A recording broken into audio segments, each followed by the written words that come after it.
Unlock the power of vulnerability, attract high-value women. Hey there. Today, we're going to explore a fascinating topic that might seem counterintuitive at first, but trust me, it's a game changer. Being vulnerable is actually a major turn-on and a highly attractive quality to high-value, desirable women. I know what you're thinking, no way, Anna. Vulnerability is a weakness, especially in a society that values strength and stoicism in men. But bear with me, and let's dive deeper. Do you often feel uncomfortable opening up to people, to the point where you avoid approaching women or struggle to hold meaningful conversations? Maybe you've even gone on a few dates, but they eventually fizzle out, leaving you feeling hopeless about finding someone special. It's time to change the trajectory of your story. As someone who helps men decode modern women, I'm here to guide you in finding, attracting, and keeping the right partner. While women do need to learn and appreciate more about men, you can only control your own actions. So, let's get started. First, let's define what I mean by vulnerability. It's about being open, honest, and transparent about your thoughts, feelings, and experiences without worrying too much about what others think or how they might judge you. So, why is vulnerability such a turn-on for women? Ultimately, it's about confidence, but there's more to it. It's the mentor of confidence, courage. Courage is being afraid but doing it anyway, and vulnerability takes a ton of courage. When you're willing to be vulnerable, you're showing that you're confident and secure in yourself.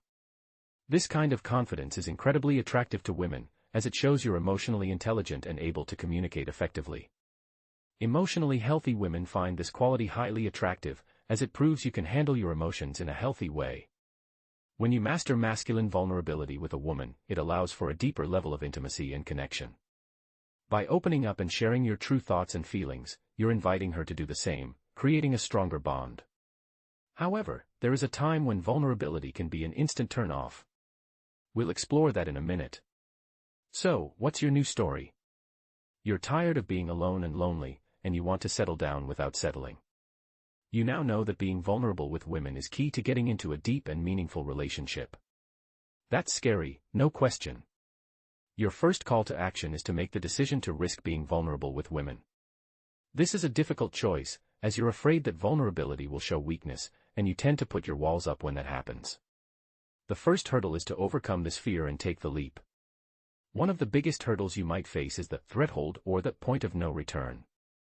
This is the critical moment when you decide whether to take that leap of faith, fully aware that the journey ahead won't be smooth sailing, there will be challenges and pain along the way. After much deliberation and perhaps watching a few of my videos, you muster the courage and think, why not? The potential reward is worth the risk. I'm going to dive into this vulnerability thing and see where it takes me. As you navigate the complexities of embracing vulnerability, you might find yourself revisiting this video for a little extra encouragement. Through this process, you learn that mastering masculine vulnerability is actually a testament to your strength and courage, not a sign of weakness. You start to see the benefits, deeper, more meaningful conversations with the women you're connecting with. Then, one day, you meet someone who stands out, someone with real long-term potential. You decide to go all in, embracing positive vulnerability and leaving negative vulnerability by the wayside.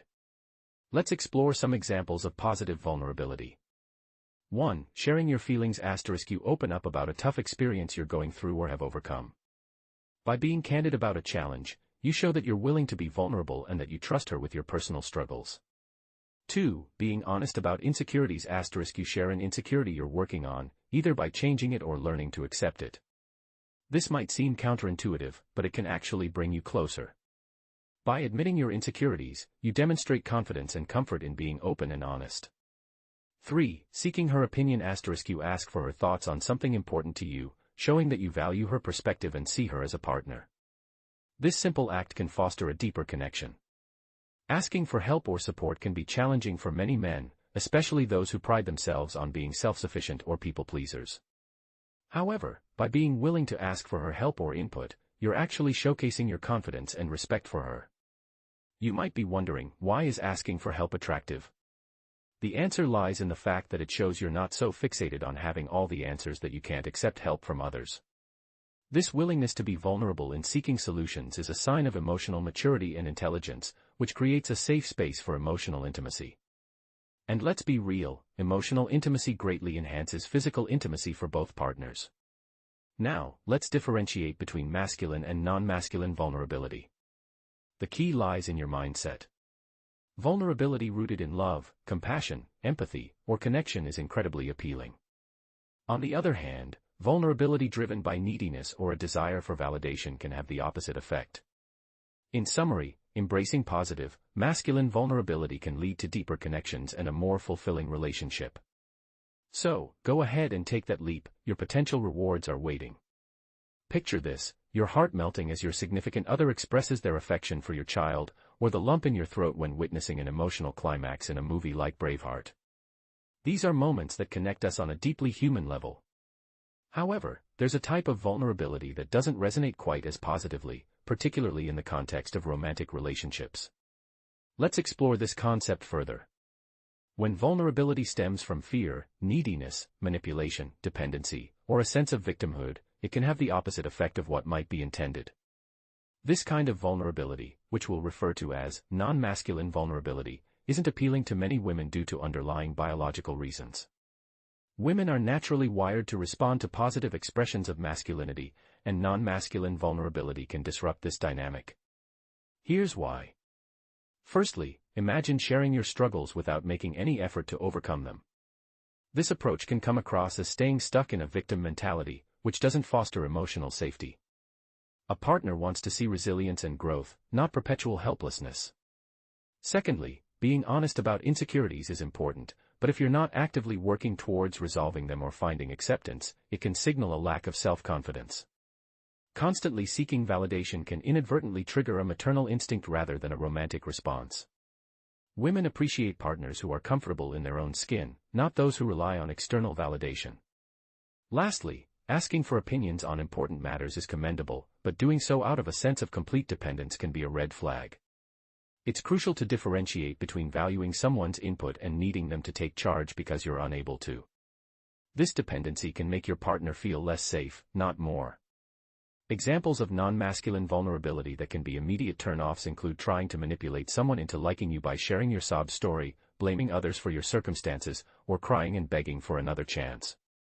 Similarly, complaining about unfair treatment at work without acknowledging your own shortcomings can also fall under this category.